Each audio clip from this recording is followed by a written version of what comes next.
कैसे हैं दोस्तों? शानदार। मैं बाबा का ढाबा चल गया से बड़ा खुश हुआ था। ट्विटर और सोशल मीडिया की वजह से ये हुआ था। और हम वोकल फॉर लोकल रहेंगे और साथियों का, अपने लोगों का, लोकल वेंडर्स का, शॉपकीपर्स का, दुकानदारों का, ये हम अपना एक दूसरे का हाथ पकड़ के रखेंगे मजबूती से। तो दोस्तों, हमारी इकोनॉमी बहुत अच्छी हो सकती है। चाहे कितने भी झोल आए देश दुनिया में, हम उससे उबर सकेंगे। बस ये देखना है कि मॉल कल्चर तो दोस्तों नहीं रुकेगा। अडानी अंबानी को पैसे कमाने से कोई नहीं रोक सकता। अगर ये पैसे नहीं कमाएंगे तो बिल गेट्स और चाइना वाले कमाएंगे पैसे। तो पैसे कमाने से कोई किसी को नहीं रोक सकता दोस्तों। हम एक दूसरे की मदद करके हम एक दूसरे का सहारा बन सकते हैं। और वोकल फॉर लोकल का जो नारा है, इसी तरह से बाबा का ढाबा चला के हम काम कर सकते हैं। तो दोस्तों, फटाफट सारा लाइक शेयर कमेंट कर दीजिए और बेल आइकन दबा दीजिए। जो लोग मुझे हेल्प करना चाहते हैं, जो समझते हैं मैं कंटेंट और अच्छा बना सकता हूँ, मेहनत कर सकता हूँ, वो मुझे सपोर्ट कर सकते हैं। और जो लोग एजुकेशन के क्षेत्र में, फील्ड में काम करते हैं, और यदि एजुकेशन में बच्चों को पेन पेंसिल वगैरह डोनेट करना चाहते हैं, फ़ी वगैरह उनकी स्कूल फ़ी और बैग्स, स्कूल बैग और यूनिफॉर्म वगैरह दिलवाना चाहते हैं, तो वो लोग भी मुझसे कांटेक्ट कर सकते हैं। आज का मैं वीडियो लाया हूँ प्रशांत कपूर जी, जो विशेष ज्योतिष शास्त्र के विशेषज्ञ है।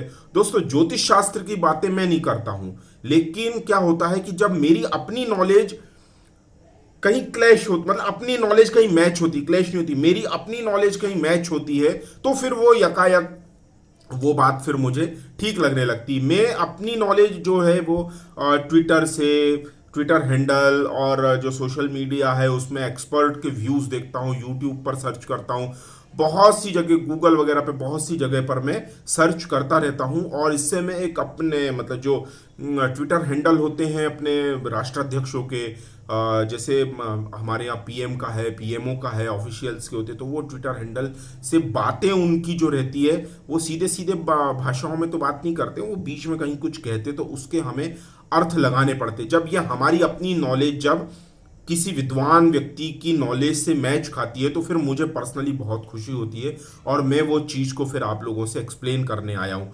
तो आता हूँ, तो ये एस्ट्रोलॉजर है प्रशांत कपूर जी। इसके पहले भी मैंने आपकी जो कुंडली कुंडली या ज्योतिष शास्त्र क्या कहेंगे, कुंडली विशेषज्ञ जो हैं, ये पाकिस्तान और चाइना की अभी कुंडली देख रहे हैं।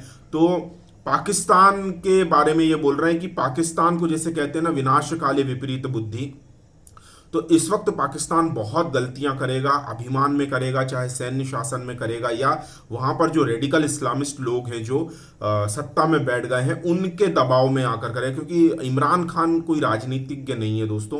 इमरान खान एक सिर्फ पपेट है। वहां का जो राजनीतिज्ञ है नवाज शरीफ, उनको तो इन लोगों ने जो है जेल वेल में डाल दिया, और शायद वो पाकिस्तान के भी बाहर है। मुझे नहीं पता नवाज शरीफ कहाँ हैं और कैसे हैं, और उनका अभी पाकिस्तान की राजनीति में क्या रोल है, और वो आ भी पाएंगे या नहीं आ पाएंगे, मुझे इसके बारे में कोई जानकारी नहीं है।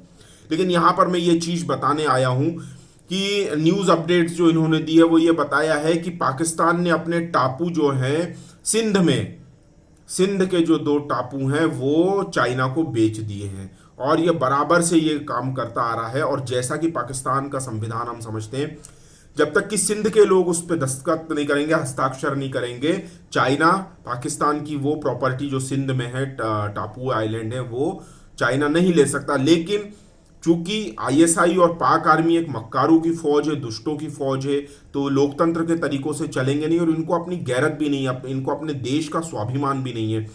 ये कभी नहीं बोलते कि कश्मीर हमारा है। जैसे हम बोलते कश्मीर भारत का अभिन्न अंग है, जो हमें राजा हरि सिंह से मिला है, और वो ऑन पेपर हमारे पास है। ये बेगैरत लोग जो ऐसे हैं कि कश्मीर को हड़पते हैं, आक्रमण करते हैं, कबायली उसे घुसाते हैं, और अपने थोड़े से लालच के लिए, पैसों के लालच के लिए कोई 3000 स्क्वायर किलोमीटर की जमीन चाइना के हवाले कर दी। तो ये इस तरह के तो काम करते, तो कोई बड़ी बात नहीं है कि ये पैसों के लिए चाइना को अपना टापू भी बेच दे। अब बात करते हैं कि वर्ल्ड वॉर 3 की क्या सिचुएशन बन रही है दोस्तों। यहाँ पर आर्मेनिया और अजरबैजान, जो दोनों एक मुस्लिम और एक क्रिश्चियन देश है, आर्मेनिया क्रिश्चियन देश है और अजरबैजान एक मुस्लिम देश है। और आर्मेनिया जो क्रिश्चियन देश है वो 3 तरफ से, टर्की, अजरबैजान और ईरान, या कोई देश, ऐसे 3 देश है जो मुस्लिम देश से घिरा हुआ है, और आर्मेनिया छोटा देश है और कंपैरेटिवली ज़्यादा शक्तिशाली बजाय अजरबैजान का। अजरबैजान एक कमज़ोर देश है, पॉपुलेशन 3 करोड़ है, ज़्यादा है वहाँ पर, लेकिन बहुत कमज़ोर देश है और उतना सशक्त उसका डेवलपमेंट जीडीपी वगैरह उतनी नहीं है, लेकिन टर्की उसको सपोर्ट कर रहा है। और इस वक्त कहा जा रहा है कि विनाशकाले जो विपरीत बुद्धि वाली बात है, तो यहाँ पर पाकिस्तान अपने लड़ाके आर्मी पर्सन्स, या फिर वो कह लो कि जैसे कबीलाई लोग वो हमारे यहाँ भेजता था मिलिटेंट्स, वैसे वो वहाँ भेज रहा है। अब वो ऑन रोल हो ऑफ रोल हो, जैसा भी पाकिस्तान अपनी समझ से कर रहा है, पर ये उसके लिए बहुत आत्मघाती और दुखदाई वाला कदम बनेगा, क्योंकि आर्मेनिया को रशिया सपोर्ट कर रहा है और अजरबैजान को टर्की। तो पैसों के लिए आईएसआई और पाक आर्मी कुछ भी कर सकती है, अपने लड़ाकों को, सैनिकों को, मिलिटेंट्स को, आतंकियों को ये लोग कहीं पे भी भेज सकते हैं, कुछ भी कर सकते हैं। तो यहां पर दो चीजें बड़ी अजीब हो रही है पाकिस्तान और चाइना के बीच में।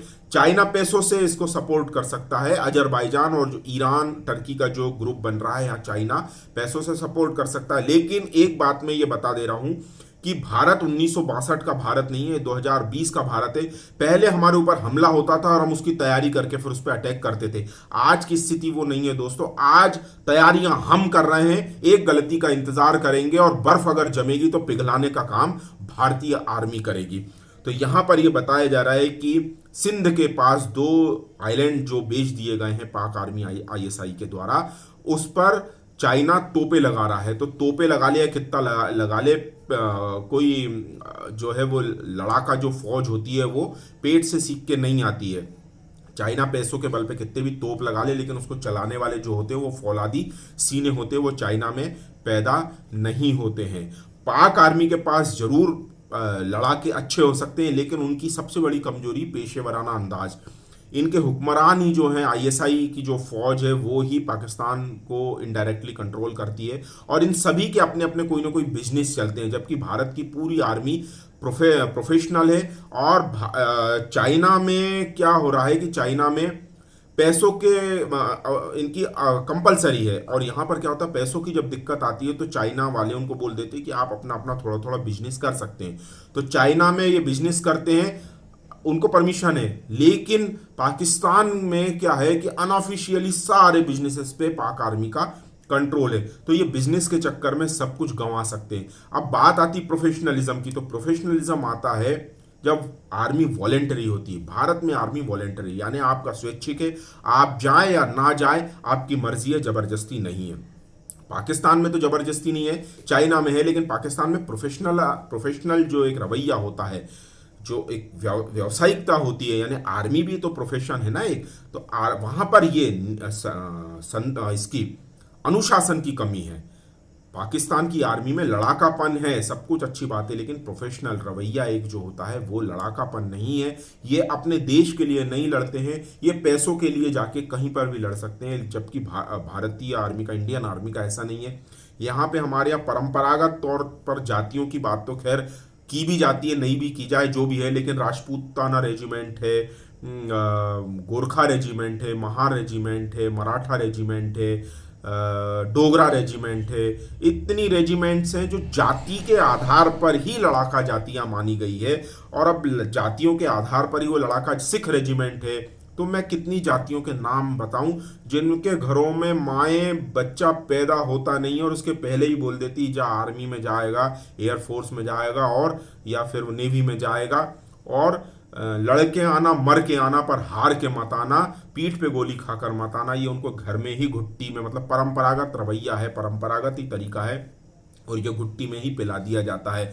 और यदि तिरंगे में, ईश्वर ना करे अगर कोई सिपाही तिरंगे में लिपट के आता है, तो आंसुओं के साथ साथ पूरा गांव उसके सम्मान में और पूरा देश सम्मान में खड़ा हो जाता है, और जीत के आता है तो पूरे देश में उसकी गौरव गाथाएं गाई जाती है। तो ये दोनों देशों की, इवन चाइना तो अपने लोगों को रिकॉग्नाइज ही नहीं करता। अभी गलवान वैली में स्टैंड ऑफ हुआ था, तो हमारे 40 से 20 सैनिक हमारे बिहार रेजिमेंट के शहीद हुए थे, वीर गति को प्राप्त हुए थे, तो उनको बाकायदा हमारी तरफ से पूरा सम्मान दिया गया था और तिरंगे में लपेट के तोपों की सलामी दी गई थी। लेकिन चाइना तरफ से 100 लोग, कम से कम 100 लोग, ताइवान रिपोर्ट और यूरोपियन रिपोर्ट की न्यूट्रल, जो हमसे उनका कोई रिलेशन नहीं है भारत से, ऐसी रिपोर्ट की जा रही है कि 100 लोगों के हताहत होने की वीरगति को, क्योंकि देखो सैनिक तो वो भी हैं, वीरगति को प्राप्त किए थे, वो अपनी आर्मी है, वो अपना काम कर रहे हैं, धोखे से तो नहीं आए हैं। लेकिन हम वीरगति को प्राप्त करने वाले सैनिकों का सम्मान करते हैं, लेकिन चाइना की तरफ से यह सम्मान नहीं किया गया था। और जब ये बातें चाइना के लोगों को पता चलती है तो